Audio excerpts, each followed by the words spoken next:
Since you're a single mother, you must be uneducated. Don't make me laugh by thinking that trash like you, who didn't even graduate from a prestigious university, can marry into our family. Dad. That's enough.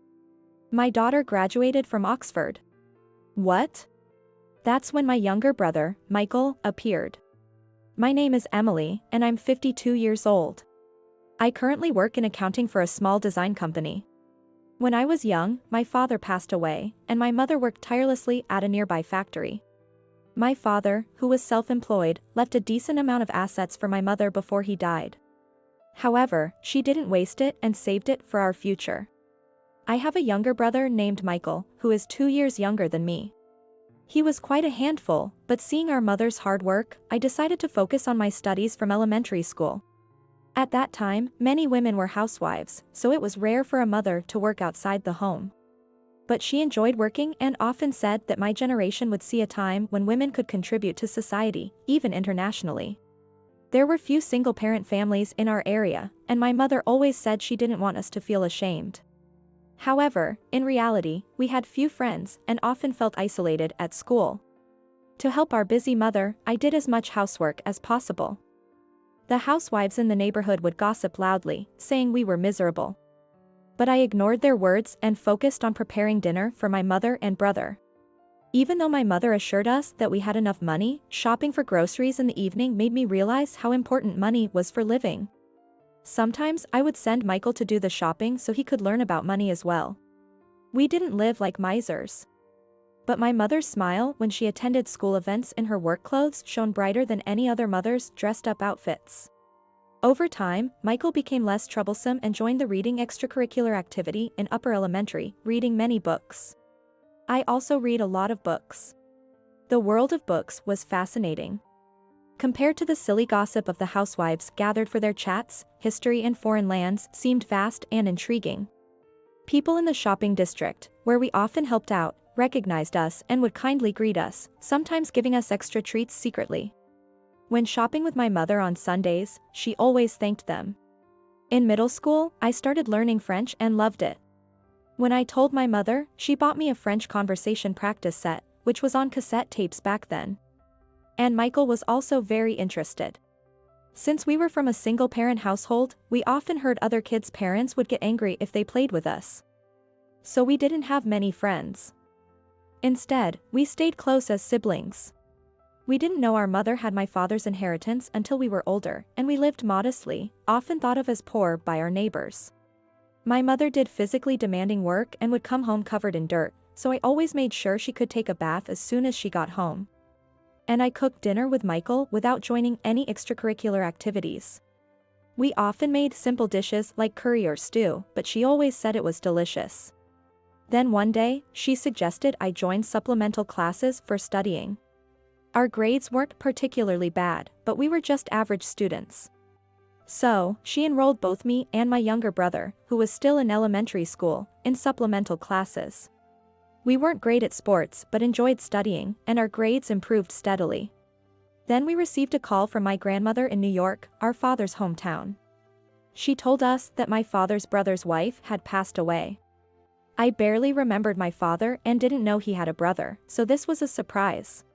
We attended the funeral, and afterwards, my father's brother, who was busy with work, asked my mother to care for our elderly grandmother. My mother decided to leave her factory job, and we moved to my father's family home. Though we were anxious about living in a new place, neither Michael nor I had close friends where we were, so we didn't feel particularly sad. It was just before I started 9th grade and Michael entered middle school. My uncle assured my mother that we wouldn't have to worry about living expenses. We transferred schools, Michael started middle school. And my mother took care of our frail grandmother. Our new house was old but a single-family home, and our rooms were sunny on the second floor. Though it took time to make new friends, I continued to help with household chores and cooking with Michael. On Sundays, my mother taught us how to make dishes like beef stew, which our grandmother and uncle enjoyed. They were both very kind and fond of us. My uncle, a high school teacher, would help us with our studies when he had time. Our grandmother thanked my mother for raising us well. I also helped with her laundry. Michael became skilled at cooking, and we continued to spend our days focusing on shopping, housework, and studying rather than playing with friends. I chose to attend a vocational high school and was accepted. I dreamed of one day working in a job where I could use my love for French. At school, I studied typing and bookkeeping and earned a bookkeeping certification. Thanks to my uncle's tutoring, I excelled in my high school studies and ranked among the top students. Michael, my younger brother, also helped with household chores but made many friends and enjoyed his time in middle school. He was also good at studying and often did homework with his friends at our house or attended supplemental classes with them. Through our studies, both of us, once rather reserved, started to make friends, and even though our mother was exhausted from caregiving, we became brighter and more cheerful. My uncle and his wife had no children, and it occurred to me that I was my grandmother's first grandchild. My uncle advised us that, as times were changing, we should both aim to graduate from college. Since Michael and I both liked studying, I focused on preparing for college entrance exams during my second year of high school, attending summer courses at my uncle's recommendation, and studying late into the night. I ended up being accepted to the prestigious Harvard University. Both my mother and grandmother were overjoyed, and my uncle took us out to a fancy restaurant to celebrate. Michael, inspired by my achievement, declared that he would follow in my footsteps, and we laughed together. When he also got accepted to Harvard, I was moved to tears. However, around that time, my grandmother passed away from old age. The funeral went smoothly, but my mother, who had been putting on a brave face, ended up hospitalized from exhaustion afterward. Michael and I visited her every day. My uncle, grateful for everything she had done, covered all the hospital expenses. 1 year after my grandmother's death, my uncle remarried, and the house was passed on to my mother along with my grandmother's inheritance. Wanting to spare my mother from further hardship, Michael and I took on part-time jobs while she became a full-time homemaker. At college, I made a close friend named Jennifer. Although I had a crush on a boy, we both dealt with unrequited feelings, and when we weren't working, Jennifer and I would go out for meals or watch movies, sharing our family stories. Her strict parents had forced her to study from a young age, and she had never dated a boy. She discovered she was adopted when she found her mother's notebook in 5th grade. Though she wanted to play sports, her parents disapproved, and she had to obey them. I shared my experiences of growing up in a single-parent household. One day, the boy I had a crush on suddenly confessed his feelings to me. I was surprised but immediately said yes. His name was Mark. We started meeting on days when we didn't have part-time jobs, and our relationship deepened. I advised my best friend, Jennifer, to confess her feelings to her crush as well. However, as graduation approached, her parents arranged a marriage for her. Though she wasn't very enthusiastic about it, she got married right after graduation. I thought it was a shame that she got married right after graduating from Harvard. She had a dream of becoming a lawyer, so she decided to become a full-time housewife and pursue that path.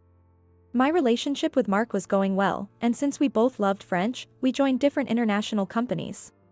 Michael continued to work as a tutor while also mastering French.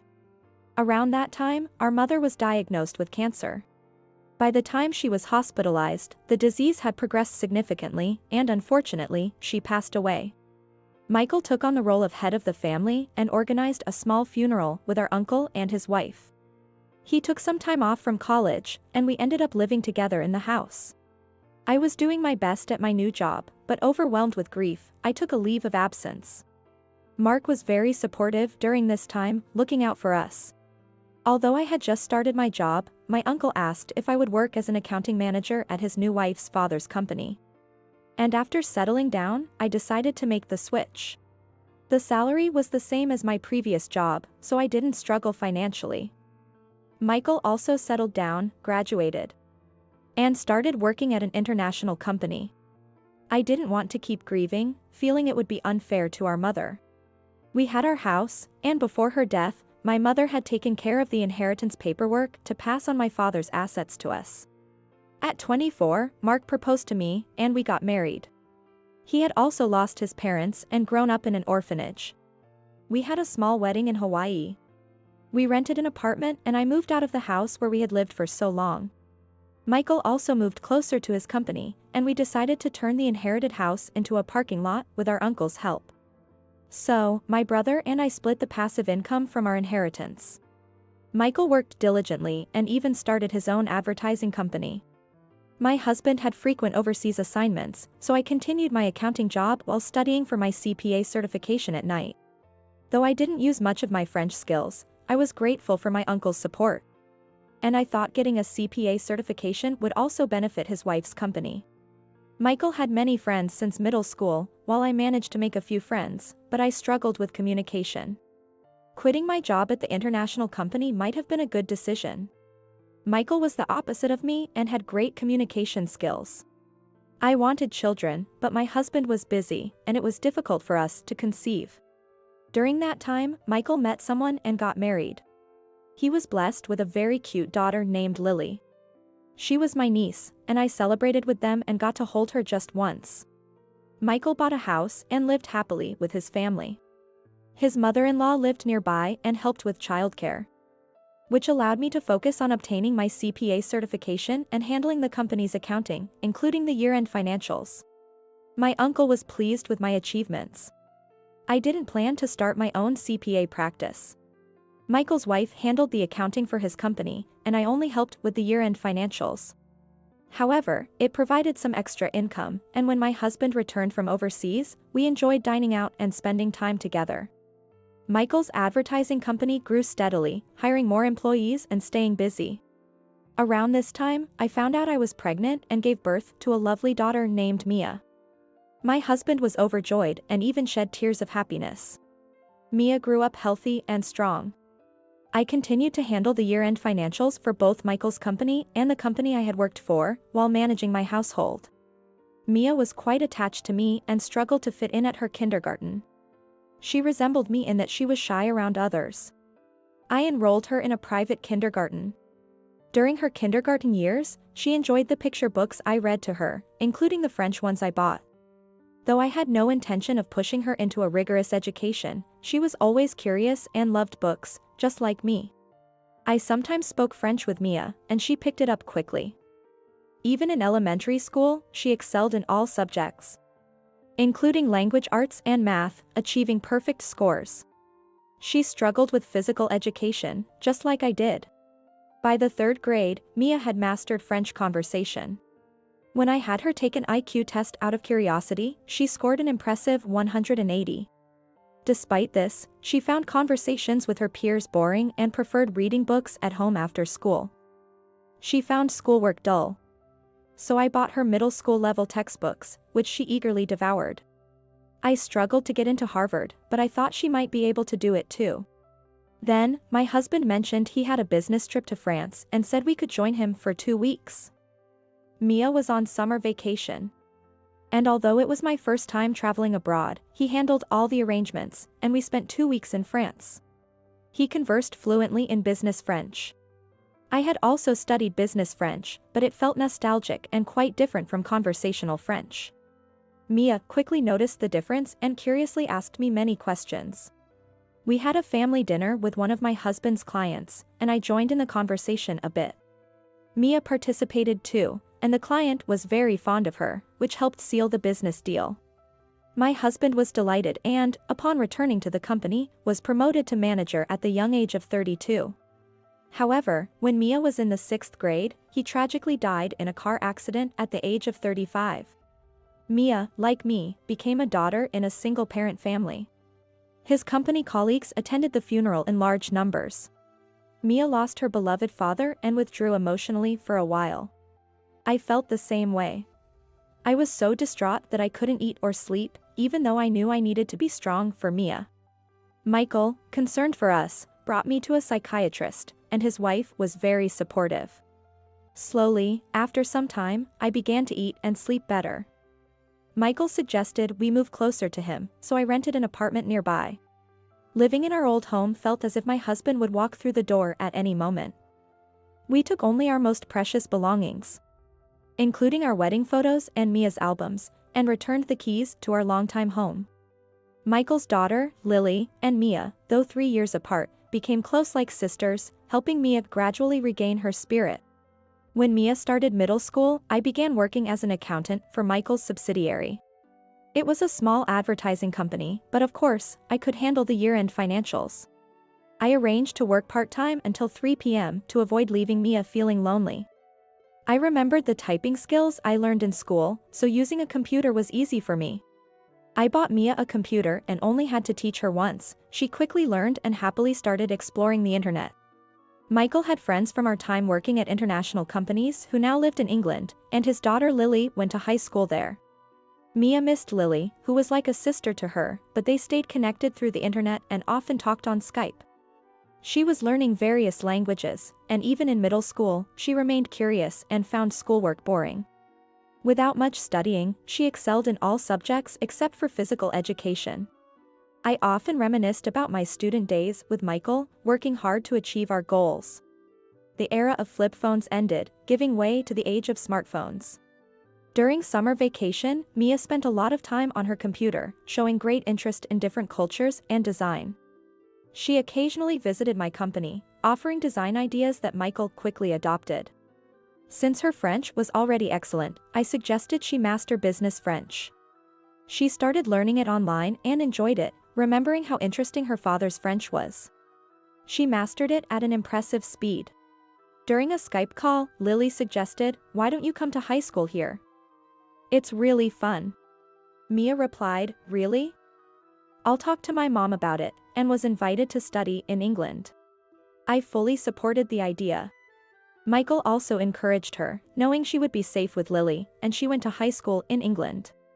I sometimes had Skype calls with Mia and Lily, the three of us chatting together. Mia was lively and cheerful, which reassured me. I began working full-time at Michael's subsidiary, and Mia would send us videos and pictures of her life and designs from England. Her grades were excellent, and she was accepted into the prestigious Oxford University. I was astonished. With the ability to connect to the internet from anywhere in the world, I never felt lonely. Lily later got a job in England, married internationally, and returned home once with her husband and adorable daughter. Michael and his wife, Lily, and her husband, Mia, and I went on a nearby trip together. Michael looked happy holding his blonde-haired, blue-eyed first grandchild. Lily's husband enjoyed the trip, and the four of them returned to England. Mia stayed with Lily's family and, after graduating from university, returned home. "Are you not going to work for an international company?" I asked. "No, I don't want to leave you alone," she replied and started working as an office clerk at the same company as me. One day, Michael asked, "The new employee at the head office is struggling with business French. Could you ask Mia to help?"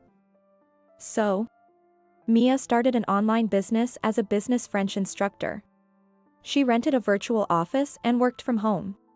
During this time, she bought a small car and enjoyed driving. One day, she was tailgated by a van, panicked, and collided with a truck ahead of her when the van crashed into her from behind. Although she survived, she fractured her leg.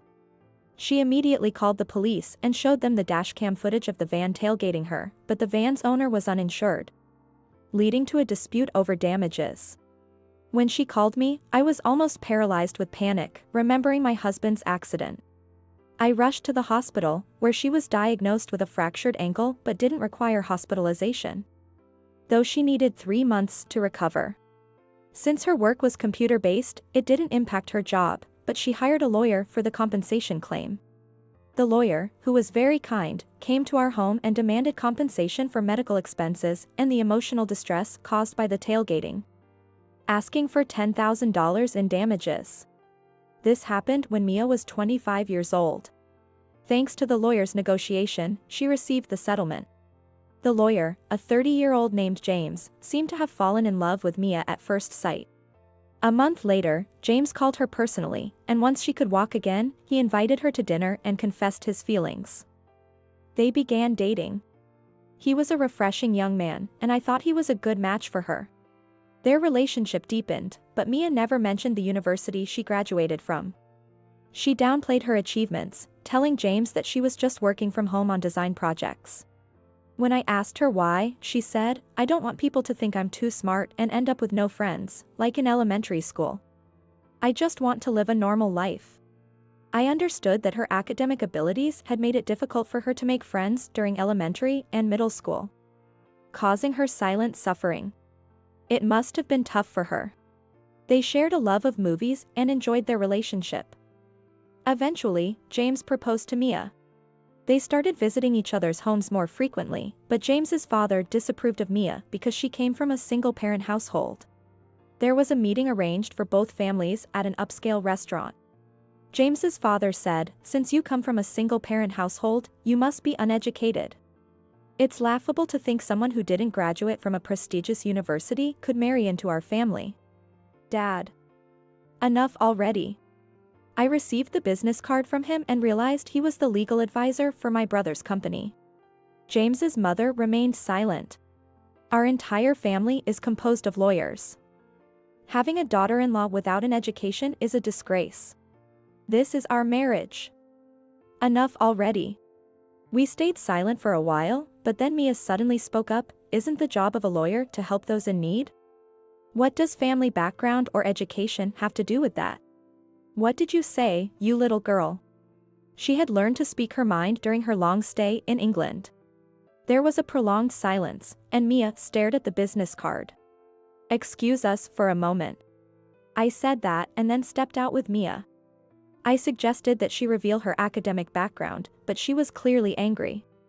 I called my brother for advice, and he said he was nearby and would come right away. I wanted Mia to be happy.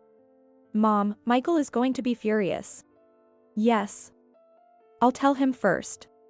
If you think that's best, go ahead." She agreed, and we returned to our seats. "I'm sorry for the interruption.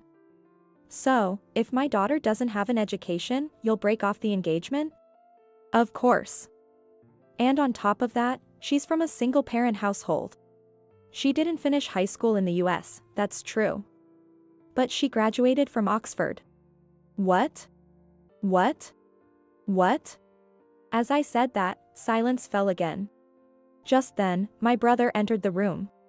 "Excuse me." "Oh, Mr. Anderson. Robert, I was also raised by a single mother. Is there a problem with that? I never thought you were this kind of person. Mia is my beloved niece. And her mother is my sister. Both of us graduated from Harvard despite our single-parent upbringing. I can't accept that you value academic background and family environment so highly." "Our business relationship is over," Michael declared. "Mr. Anderson, please. I'm truly sorry." He apologized deeply, but my brother did not forgive him. "Dad, isn't marriage supposed to be a personal choice? There's no law against it. I'm fed up with you. I'm cutting ties," James declared. His father looked defeated by James's words. My brother excused himself and left the room. "Let us take some time to think this over. We'll be leaving now." With that, we also left the restaurant. 3 days later, James contacted Mia again. She explained why she had kept her educational background a secret. He understood and decided to cut ties with his father. His mother also decided to divorce her husband. James and Mia got married in Hawaii, just like I did years ago. A year later, Mia said she didn't want to leave me alone, so I used the savings I had kept secret to build a 2-family home. I put it under Mia's name. To my surprise, James's mother turned out to be my old friend, Jennifer, from my days at Harvard University. It was a strange coincidence. James bought a condo near our home for Jennifer, and his father was left alone. Later, Mia safely gave birth to a beautiful baby boy. Jennifer said that after her arranged marriage, she had been tormented by her mother-in-law. She decided to go through with the divorce thanks to Mia's wedding. Now that she is free from her mother-in-law, Jennifer and I enjoy spending time together, just like old times. Surrounded by the kind James, my daughter, and my grandson, we live happily in a beautiful new home. My life has been full of ups and downs, but Mia and my grandson's smiles heal me, and I vowed to continue living strong.